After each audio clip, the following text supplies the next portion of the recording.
Hi everyone, welcome you all in Ambition. You are watching episode 22 of Legal News and Update series. हाल ही में Punjab and Haryana high court ने एक case के अंदर ये held किया कि अपनी मर्जी के पर्सन से शादी करना, that is right to marry a person of your choice, ये आपकी fundamental right to life and liberty का पार्ट है. It is covered under article 21 of Indian constitution.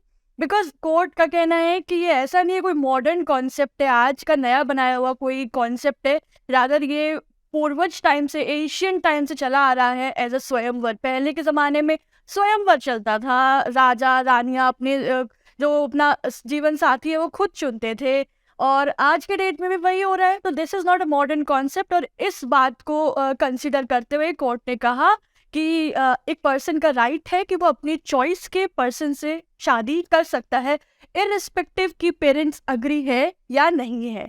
Right.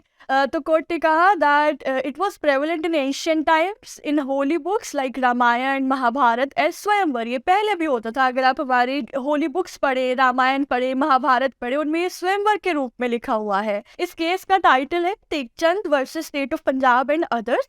तो इसमें सिंगल जज जस्टिस जगमोहन बंसल जी ने कहा that in the constitution of India it enforces this right as a fundamental right under article 21. Constitution के अंदर, हमारे संविधान के अंदर आर्टिकल 21 अनुच्छेद 21 में right to life and liberty के अंदर ये राइट कवर होता है. कोर्ट ने कहा कि स्वयंवर का मतलब क्या है? स्वयं अपना वर चुनना, marriage by your own choice. ये कोई मॉडर्न फिनोमेना नहीं है, इसके रूट्स काफ़ी पुराने हैं. It is traced in the ancient history.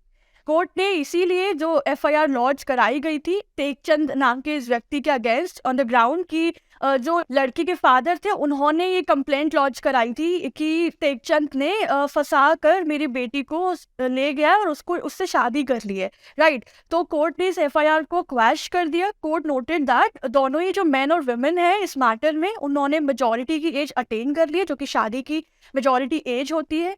And now वो लोग खुशी खुशी अपने मैरिज वेडलॉक में रह रहे हैं, भले ही उनके पेरेंट्स अगेंस्ट है इस शादी के. हाउएवर क्योंकि उन लोगों ने हैप्पीली कोहेबिट कर लिया ये शादी, सो हम में से कोर्ट हो चाहे लॉ इन्फोर्समेंट एजेंसी हो, नोबडी हैज़ अ राइट कि हम उनकी इस हैप्पीली टुगेदर वेडिंग बॉन्ड को डिस्टर्ब करें. कोर्ट ने ये चीज़ क्लियरली कहा. कोर्ट ने कहा they have a right to live their life in the way and the manner they like. वो जैसे चाहे अपना जीवन जी सकते हैं.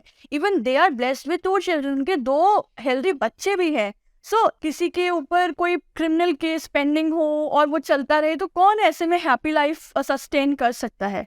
देयरफॉर स्टेट का कोई राइट नहीं बनता है कि उनकी हैप्पी मैरिड लाइफ में इंटरफेयर करे.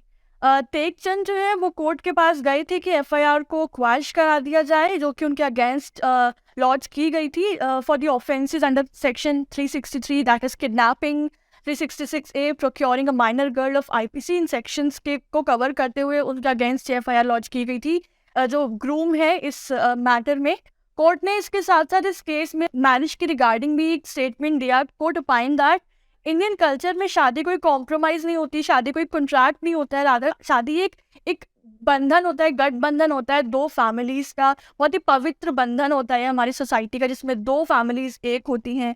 ऑल्सो अगर इस मैटर में हम घुसते हैं, इंटरफेयर करते हैं इररिलेवेंटली, तो कहीं ना कहीं वो जो बच्चे हैं, मतलब ये तो एक जेन्युइननेस है ना कि बिना माँ बाप के नाम के बच्चों का भी एक वैलिडिटी नहीं कंसिडर की जाती है हमारे लॉ में, जो कि एक ड्यूली वेड कपल के चाइल्ड को रिकॉग्नाइज होती है. So in this case overall the court said that एक अपने मर्जी के पसंद के पर्सन से शादी करना, right to marry a person, वो भी mutually, so that is absolutely being protected under article 21 of Indian constitution.